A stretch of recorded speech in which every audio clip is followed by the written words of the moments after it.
নমস্কার। আমি আমার নিজের পরিচয়কে গোপন রেখে কিছু আপনাদের সাথে শেয়ার করতে চাই। আ অ্যাকচুয়াল আমি ছোট থেকেই কিছু জিনিস ফিল করেছি, এক্সপেরিয়েন্স করেছি। আমার লাইফস্টাইলে কিছু জিনিস আমি যেগুলো এক্সপেরিয়েন্স করেছি সেগুলো আমি একটু শেয়ার করতে চাই আপনাদের সাথে। আর প্রথমত আমি একটা অতি মিডল ক্লাস ফ্যামিলিতে জন্মগ্রহণ করি। ৩ ভাই-বোন। আমি ২ নম্বর। দেন ছোট থেকে খুব যে অ্যা সব কিছুটা পেয়েছি তা না। স্ট্রাগল এর মধ্যে থেকেই জীবনযাপন করেছি। অ্যাকচুয়াল আমি আমার আশেপাশের পরিবেশ বলুন, আমার আশেপাশে যত মানুষদের আমি দেখেছি, অনেক কষ্ট পেতে দেখেছি। শারীরিকভাবে বলুন, ইভেন খাওয়ার দিক থেকেও মানে দুবেলা অনেককে দেখেছি যে দুবেলা খাবার অবধি জোটেনি। অনেক রকমভাবে মানে চিকিৎসাও করাতে পারেনি শারীরিকভাবে। সুতরাং চোখের সামনে অনেক কিছু দেখেছি। এসব দেখে বড় হয়েছি। আ মানে বলতে পারেন এসব দেখে আ আমার যে ইমোশন, আমার যে মায়া, মমতা ওগুলো আরো বেশি অ্যাক্টিভ হয়ে গেছে। হয়ে গেছিল। নরমালি আমি ভীষণ স্ট্রং, সব সিচুয়েশনে হ্যান্ডেল করতে পারি। কিন্তু ওই যে ভেতরের যে কান্না কিংবা ভেতরের যে একটা ফেমিনাইন এনার্জি বলতে ওভার ইমোশনাল দিক থেকে আমি বলছি। মানে কিছু কাউকে কিছু কষ্ট পেতে দেখলে যেন ওই কষ্টটা আমার শরীরে হয়। আমার ভেতরে একটা পেন শুরু হয়ে যায়। তো সেই জিনিসগুলো আমি দেখেছি। বাট প্রচুর প্রবলেম দেখেছি, দেখেই বড় হয়েছি। তো আমার মধ্যে ইমোশনটা কাজ করে ভীষণভাবে। তারপরে একটু করে বড় হই। যখন একটা ম্যাচিওর সময় আসে, ম্যাচিওর বলতে টিনেজ সময়টা, যে সময়টা আমরা বুঝি ব্যাপারগুলোকে, আমার মধ্যে থেকে আমি খুব লক্ষ্য করতে থাকলাম, আমার মধ্যে থেকে একটা জিনিস হতো। ছোট থেকেই মনে হতো, কিন্তু তখন কাকতালীয় ব্যাপারটা মনে হতো, কোইন্সিডেন্স। আর তারপর থেকে যখন দেখলাম, অবজার্ভ করলাম, না এটা তো কাকতালীয় হতে পারে না। কারণ বারবার কোনো জিনিস একই জিনিস হওয়া সেটা কিন্তু কোইন্সিডেন্স নয়, তাই না? তারপর থেকে আমি যখন দেখতাম ছোট থেকে না আমার মধ্যে একটু নেগেটিভ এনার্জি অ্যাট্রাক্ট হতো। তো মা সাথে আমার সাথে ঘুমোতো। তো ওই সময় রাত্রেবেলা বেশি হতো। মা কী করতো, মা একটু সেকালের ছিল। অনেক কিছু করতো, মাথার কাছে লোহার জিনিস রাখা, পায়ের কাছে ঝাড়ু রাখা, যাতে কোনো নেগেটিভ এনার্জি না আসতে পারে আমার কাছে। তো সেটা প্রায়ই হতো। একটা সময়ের পরে সেটা একটু কমতে থাকলো। তারপরে যখন কিছু সময় দেখলাম যে আমার আশেপাশে যেসব মানুষরা খুব কষ্ট পায় আর কি, শারীরিক দিক থেকে ট্রিটমেন্ট করার সামর্থ্য নেই, একদম শেষের দিকে প্রায় কোনো উপায় নেই, বিছানায় পড়ে আছে, মানে চিকিৎসা করতে পারছে না, পুরো মানুষটা মৃত পায় প্রায়, মানে ওনার মরা বেঁচে থাকা একই রকম। তখন না ঈশ্বরের কাছে মন থেকে একটা প্রার্থনা আসতো যে ঈশ্বর, মানুষটাকে দেখার মতো কেউ নেই, মানে মানুষটা বেঁচেই বা কি করবে এইভাবে, তো পারলে ওনাকে মৃত্যু দিও। দেখতাম মানে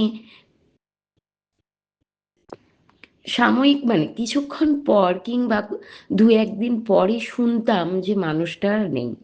শুরুতে এটা সত্যিই আমার কাকতালীয় মনে হয়েছে। শুরুতে মনে হয়েছিল ওনার যাওয়ারই ছিল, সেই সময় আমি প্রার্থনা করেছি, হয়ে গেছে, মানে ওই সময়েই আমি প্রার্থনা করেছি। কিন্তু এটা আমি ডে বাই ডে বলুন, এই জিনিসটা আমি আরো বড় হওয়ার সাথে দেখলাম বাড়তে থাকলো। সবথেকে বড় কথা, আমাকে ছোটবেলায় কুকুরে কামড়েছে, ক্যাকড়া বিছে কামড়েছে। আমি কোনোদিন না ইনজেকশন নিয়েছি, না ট্রিটমেন্ট করিয়েছি, না বাড়িতে এসে বলেছে। আমি ভীষণ মানে চঞ্চল ছিলাম ভীষণ, মানে মার পিট, স্কুল থেকে ফিরে এসেই খেলাধুলা, টিউশন পড়েই খেলাধুলা, মানে ভীষণ ঘোরাফেরা, খেলাধুলা এইসব নিয়ে থাকতাম, পড়াশোনাও করতাম, সেকেন্ড হতাম যতদিন স্কুলে ছিলাম। তো ভালো ছিলাম, বাট আমি কিন্তু মানে শান্ত বাচ্চা ছিলাম না। যাই হোক, তারপরে আমি কোনোদিন ট্রিটমেন্ট করাইনি। মানে বাইরে বেরিয়ে তো কত কিছু হতো, কুকুরে কামড়ে দিল, বিছে কামড়ে দিয়েছে, দেন মানে একবার এরকম হয়েছে পড়ে গিয়ে হাঁটুর কাছে পুরো কেটে গিয়ে 3-4টে স্টিচ হতো, সেটাও বাড়িতে বলিনি। ঠিক আছে, কিন্তু জানি না কেন, কিভাবে আমার কোনোদিন শরীরে এগুলো নিয়ে এফেক্ট হয়নি, কোনো প্রবলেম হয়নি। আজ আমি, এটা বোধহয় আমি প্রায় 15-20 বছর আগের ঘটনা বলছি, আজও অবধি ওইসব নিয়ে কোনো রকম প্রবলেম হয়নি আমার। যাই হোক, এটা হয়তো আমার গড গিফট। এই তো মানে আমি এটা জাস্ট 2-3টে এক্সাম্পল দিলাম, এরকম আমার প্রায়ই হয়েছে। কোনোদিন সেইভাবে আমি প্রবলেমে পড়িনি। সব থেকে বড় প্রবলেমে যেটা পড়েছিলাম, ছোটবেলায় একবার অ্যাক্সিডেন্ট হয়ে গেছিল। ঠিক আছে, কিন্তু মানে কিভাবে আমি বেঁচে গেছি আমি জানি না। আমার মাথার ওপরে মানে 3 চাকা যেই লরিগুলো হয়, ছোট হাতি বলে, সেই গাড়িতে মিডিলের যেটা সামনের চাকা থাকে ওটা আমার মাথার ওপরে চুলের কাছে ছিল, মানে মাথাটা আমার বেঁচে গেছে। আর আমি ভেতরে ফুটের ওপরে মানে রাস্তার মধ্যে খেলছিলাম আর কি, খেলতে বেরিয়ে গেছিলাম স্কুল থেকে এসেই, তারপরে ঘটনাটা ঘটেছে। আর ফুটের ওপরে ব্রেক ফেল করে গেছিল গাড়িটা, ফুটের ওপরে, ওপরের চাকাটা, নিচের চাকা দুটো ফুটের নিচে, আর আমি মিডিলে। আমাকে সবাই টেনে বার করেছে, বার করে প্রচুর চোট লেগেছিল, কিন্তু অদ্ভুতভাবে যেইভাবে আমার অ্যাক্সিডেন্ট হয়েছিল, আমার ইন্টারনাল কোনো রকম প্রবলেম হয়নি। তো ওপর থেকে ছিঁড়ে গেছে, বিভিন্ন শরীরে আঙুল কেটে ঝুলছিল, বাট আমি স্টিচ করতে দিইনি, আমি বড্ড ভয় পাই এই ইঞ্জেকশন, সেলাই টেলাই এই সবগুলোই ভয় পাই।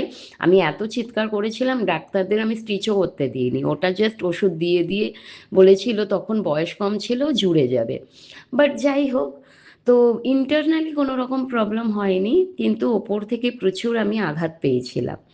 রিকভারি তাড়াতাড়ি হয়ে গেছিল। তো আমি অনেক প্রবলেম ফেস করেছি, প্রবলেমের মুখে পড়েছি, এটা শারীরিক দিক থেকে বলছি, কিন্তু আমি সেগুলো ওভারকাম হয়ে গেছে, কোনো রকম প্রবলেম হয়নি, 2-1 দিন সময় লেগেছে, বাট রিকভারি হয়ে গেছে, মেজর কোনো প্রবলেম হয়নি আজ অবধি বলতে নেই।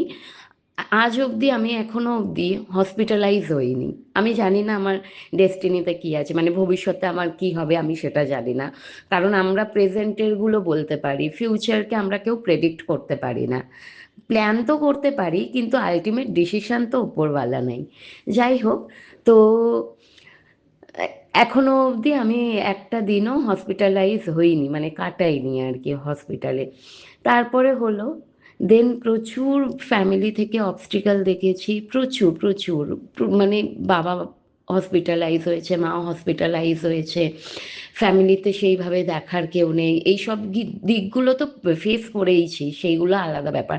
আর খুব কম বয়সে করেছি, মানে তখন মেবি মাধ্যমিক দিচ্ছি কিংবা 11-12-এ পড়ছি, ওই সময় একটা মেয়ের জন্য খুব টাফ বাইরের জগৎটাকে লিড করা, কিন্তু একা করেছি, সেই সবগুলো আলাদা সাইড করেছি, হয়েছে এই জিনিসগুলো হয়েছে, কারণ ভগবান আমার সাথ দিয়েছে। এমনও হয়েছে রাত্রে 8টার সময়, মানে কেউ নেই, আমি একা হসপিটালে বসে, তো বাবা তখন হসপিটালাইজ হয়েছে, তো ব্লাডের দরকার ছিল, তো আমি একাই সব কিছুটা হ্যান্ডেল করেছি ওই বয়সে। ওগুলো হয়েছে, এগুলো আমি প্রবলেমের মধ্যে ধরছিই না, মানে এগুলো প্রচুর করেছি, বাবার দিক থেকে, মায়ের দিক থেকে, আদার অন্য সাইড থেকে।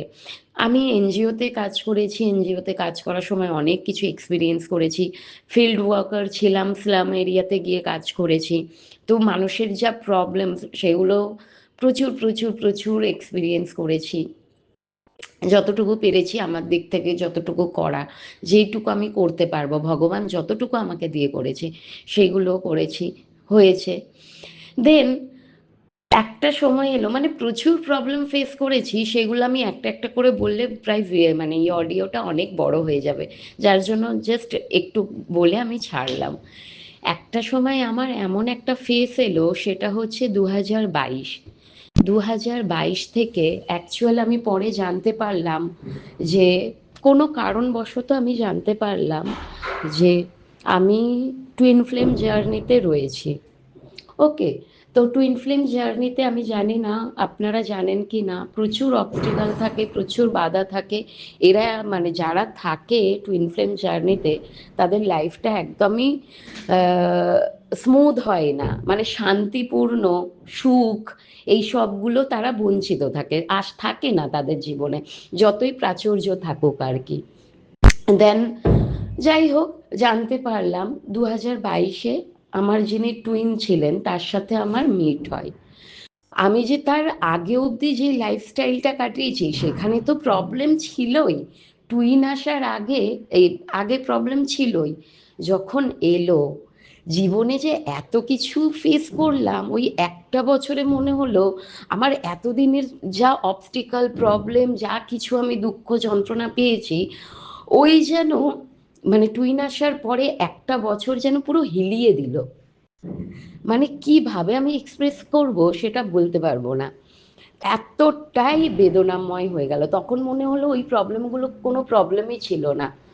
টুইন আসার পরে যেই যেই মানে কষ্টটা, যেই পেন, যেই যন্ত্রণাটা বইতে হয়েছে, বুঝতে পারছেন? মানে ভীষণ হার্ড, ভীষণ হার্ড। যাই হোক, ওটা 2022-এ এন্ডের দিকে পরিচয় হয়। 2023 এতটা খারাপ হয়, এতটা খারাপ হয় যে আমি কি করব ভেবে পাচ্ছিলাম না। এরকমও মনে হয়েছে যে সুইসাইড করে নেওয়া উচিত, এরকমও মনে হয়েছিল। দেন তারপরে দেখলাম যে আমার বাবা পুরোটাই অসুস্থ হয়ে গেল।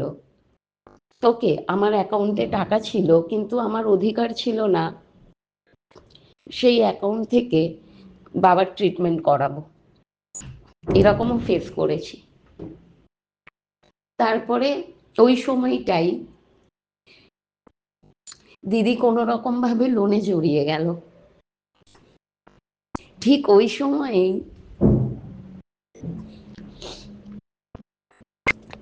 ভাই চাকরি ছাড়া হলো। মানে এত প্রবলেম ফেস করেছি, এইটা হয়তো আমি এখন এতটা ক্যাজুয়ালি বলছি, ওই সময়টা আমার কাছে ক্যাজুয়াল ছিল না। মানে বাড়িতে অসুস্থ বাবাকে দেখে ব্যাপারটা ক্যাজুয়াল হতে পারে না। যাই হোক, আমি একটু ইমোশনাল হয়ে যাচ্ছি ব্যাপারটা বলতে বলতে। ওই সময় লাস্টের দিকে বাবাকে কি করা হয়, আহ সরকারি হাসপাতালে ভর্তি করা হয়, কিন্তু ওখানে যেহেতু ট্রিটমেন্ট খুব একটা ভালো করছিল না, বাবাকে আবার ওখান থেকে বার করে ভাবলাম যা হবে হবে, আমি বাবাকে নার্সিং হোমে দেব। বাবাকে ওখান থেকে বার করে নার্সিং হোমে দেওয়া হলো। এক সপ্তাহ পরে, প্রায় এক সপ্তাহ মতো বাবা ছিল, তারপরে উম, বাবা এক্সপায়ার হয়ে যায়।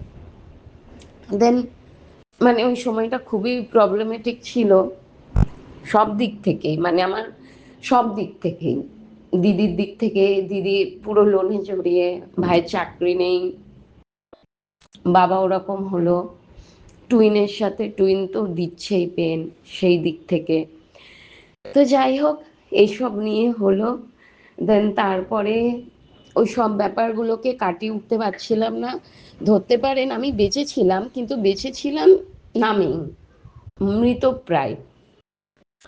তারপরে যেটা ফিল করলাম যে আমাকে এইসব সিচুয়েশন থেকে বেরাতে হবে। প্রায় 6 মাস, মানে একটা মানুষ কোমায় চলে গেলে তার বডিটা কাজ করে না, কিন্তু তার মাইন্ডটা তো কাজ করে। আমার বডিও কাজ করছিল, মানে সব কিছুই করছিলাম, কিন্তু কোমায় যাওয়ার মতো অবস্থায় আমি ছিলাম। জীবনের উচ্ছ্বাসটাই হারিয়ে গেছিল। কারণ আমি ম্যারেড, হাজব্যান্ডের দিক থেকে কোনো রকম সেই সময় সাপোর্ট পাইনি। আমার বিবাহিত লাইফটা খুব খুব একটা যে সুখের তা না, খুব একটা কি, হয়তো ওর দিক থেকে ঠিক, ওর দৃষ্টিভঙ্গির থেকে যদি আমি দেখি হয়তো ঠিক, বাট একটা তো জীবন সঙ্গী মানে কি একে অপরকে সাপোর্ট করা, শুধুই যে সংসার করব মানে রান্না করে খাওয়ানো কিংবা তার সাথে, যাই হোক, তো শুধু তো তাগুলো না, একে অপরকে সাপোর্ট করা, একে অপরের সুখে দুঃখে থাকা, সেই জিনিসটা যখন না থাকে তখন বাকি জিনিসগুলো কোনো ম্যাটার করে না। তো যাই হোক, ওই ওই সময়টাই আমি একদমই নর্মালি আমি কোনো সময় নিজস্ব সময়ের জন্য সেইভাবে হেল্প পাই না, ওই সময়টাতে একদমই পাইনি। তো পুরোটাই ট্রমাটাইজ ছিলাম আমি। তারপরে নর্মালি ছোট থেকে স্পিরিচুয়াল ছিলাম, মানে স্পিরিচুয়ালিটি বলে না, অ্যাওয়েকেনিং হয়ে যায় হঠাৎ করে, কেউ স্পিরিচুয়াল হয়ে যায় তা না। যে মানুষ স্পিরিচুয়াল হয় সে ইনবর্ন হয়, কিন্তু ততক্ষণ মানে অ্যাকচুয়ালি হয় কি, আমরা ঘুমন্ত অবস্থায় থাকি, একটা সময় আমাদের জীবনে এমন কিছু ঘটনা ঘটে, আমরা জাগ্রত হই, স্পিরিচুয়ালি অ্যাওয়েকেনিং যেটা আমরা বলি শুরু হয়। তো ওই হচ্ছে ব্যাপার। তারপরে আমি ভাবলাম যে আমি তো মরে যাবো এইভাবে, মানে এইভাবে তো বাঁচতে পারবো না। দেন আমি ওইসব থেকে বেরোবার জন্য, মাইন্ডটাকে ডাইভার্ট করার জন্য বিভিন্ন টাইপের কোর্স করি, মেডিটেশন করা শুরু করলাম, হিলিং শিখলাম, ট্যারোট কার্ড রিডিং শিখলাম।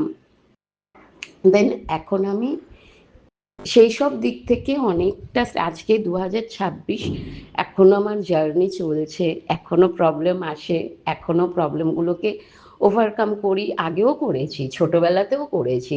আমার যে মিডিল সময়টা এত আমি ডেস্ট্রটেড হয়ে গেছিলাম ইমোশনালি দিক থেকে, মানে ইমোশনসের দিক থেকে, কারণ আমার ম্যারেড লাইফটা খুব একটা মানে খুব একটা যে সুখের তা না, ওর পর থেকেই কিন্তু আমার মধ্যে একটা লো কনফিডেন্ট কাজ করছিল, যেটা আমার ছোট থেকে ছিল না।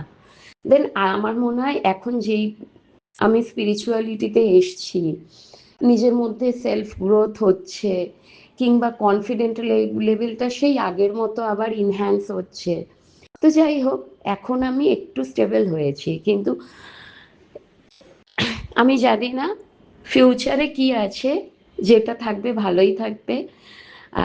এটা আমি বলতে চাইছি যে স্পিরিচুয়ালিটি মানে না সুখের জীবন হয় না, সুখ আসে একদম শেষের দিকে, সুখ আসে অনেকটা পরে। প্রথমে তো সংঘর্ষ, স্পিরিচুয়ালিটি মানে সংঘর্ষ, আধ্যাত্মিকতা মানে সংঘর্ষ, প্রত্যেকটা মুহূর্তে, প্রত্যেকটা সময়ে, প্রত্যেকটা মিনিটে সংঘর্ষ করে এগিয়ে যেতে হয়। আমি জানি না যে পরবর্তীকালে কি হবে, মেবি অবশ্যই সুখ আছে, শান্তি আছে, সুখ না থাকুক, শান্তি থাকাটা খুব দরকার। শান্তি আছে, কিন্তু ওটা সময় লাগে। আর যারা নর্মালি টুইন ফ্লেম জার্নিতে থাকে তাদের শান্তিটা অনেক পরেই আসে, একটা এজের পর। তো দেখা যাক কি হয়, পরের এনার্জি মানে পরের ভবিষ্যৎটা কি হয় সেটা দেখা যাক। আপাতত আমি স্টেবল। আপাতত যেহেতু আমি মেডিটেশন করি, আমি বিভিন্ন টাইপের স্পিরিচুয়াল কাজের মধ্যে এখন নিজেকে বিজি রেখেছি, যুক্ত আছি, নিজেকে হিল করেছি, এখনো হিল করছি। আমাদের হিলিং পুরোপুরি শেষ হয় না, হিলিং হচ্ছে পেঁয়াজের খোসার মতো, একটার পর একটা ছাড়া ছাড়িয়ে, মানে একটার পর একটা কিন্তু খোসা ছাড়িয়েই যেতে হয়, এরকম একটা ব্যাপার। পুরোপুরি হিল হয়ে যাওয়াটাও সম্ভব না, সময় লাগে। পুরোপুরি যেই দিনে, আমার মনে হয় এটা আমার পার্সোনালি বক্তব্য, যেই দিনে আমরা পুরোপুরি হিল হয়ে যাই সেই দিনে বোধহয় আমাদের জার্নি শেষ, লাইফ জার্নি শেষ। তো দেখা যাক ভবিষ্যৎটা কি আছে। আপনারা, আমি আমার লাইফস্টাইলটা শর্টে শেয়ার করব ভেবেছিলাম, বাট তবুও কিছুটা বড় হয়ে গেল। আপনাদের অনেক ধন্যবাদ। আপনারা সবাই ভালো থাকুন। আপনারা যদি স্পিরিচুয়াল জার্নিতে থাকেন, এই জার্নি খুব সুখের হয় না, বাট বি স্ট্রং, সবাই স্ট্রং থাকো, আমি ভীষণ স্ট্রং। সহজে কারোর সামনে নিজেকে আহ, নরম করি না, আমার ভেতরটা ভীষণ নরম, বাট ওটা কেউ বাইরে থেকে দেখলে বুঝতে পারবে না। যাই হোক, সবাই ভালো থাকুন, সুস্থ থাকুন। আর চলুন, বাই, সবাই ভালো থাকুন।